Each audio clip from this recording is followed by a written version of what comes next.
What is feared in many cases is that, although school districts are hanging on, some will lose their grip and fall off the ledge. My biggest fear is that we're going to be too little too late. We're going to be so outcompeted in the global economy, and that's what the problem really is. We've always been a front runner in New York State. If we are starting to take a big step back from education and we're starting to balance the state budget on the back of education, we were a front runner. Now what are we? It's like we're going through the ringer and it's like, oh my gosh, it's budget time. Let's see what happens this year. It's so crazy when we almost lose it, because I don't know what I would do here at the high school without it.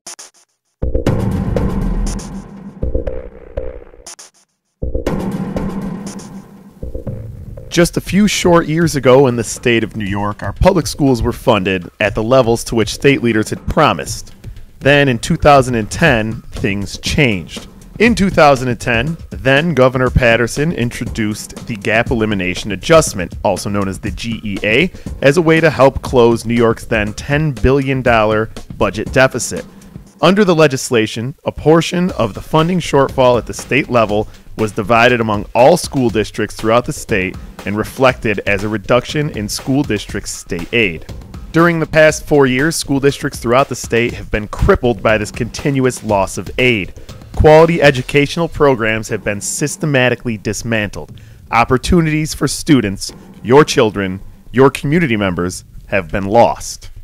And despite talk of a projected budget surplus of $2 billion in 2016, there is no end to the GEA in sight. Schools are they're a place where kids grow up. Much of the time it happens on athletic fields, at music practices, at drama productions. The culture of the school is key. Our legacy is that our children and a future generation are prepared to lead and to improve the lives of their children and beyond. And I think, we've lost that. When administrations cut down on these courses that they might consider extraneous or unnecessary, what they do is they don't accomplish much, because the students that would be succeeding or excelling, they get pushed down, and the students who feel that they're not succeeding necessarily, they begin to struggle because courses aren't offered at their level either. I fear that for my daughters who are at the elementary level, that if these cuts continue, what are they going to have to choose between? Or will there be any choices at all?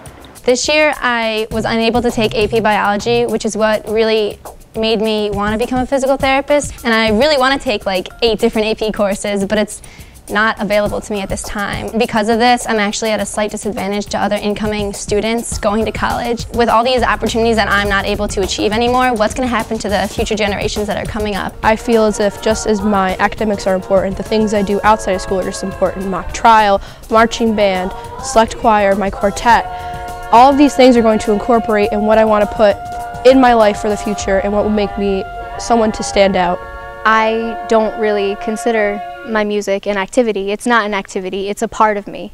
I play baseball, I play basketball, I'm in the National Honor Society, and I take 2 AP classes and a SUNY class. Playing sports has taught me a lot about responsibility and accountability. I believe that through sport, it's almost like a collaboration of everybody coming together and sharing their values and trusting one another, and all these things we can use and be successful in the real world. It taught me about perseverance and how to push yourself, not only physically but mentally.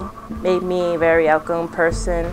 I'm proud that I'll most likely be graduating at the top of my class, but I'm even more proud that the athletics has afforded me the opportunity to be part of something bigger than just myself. During middle school, when they first introduced the different languages, Spanish, French, and German, there was a pamphlet saying at that time that German was the second most spoken language on the internet. My trip to Germany in the 10th grade was probably the single most amazing experience of my high school career, perhaps of my entire life so far. Studieren in Deutschland war die beste Dinge in meiner Schuleleben.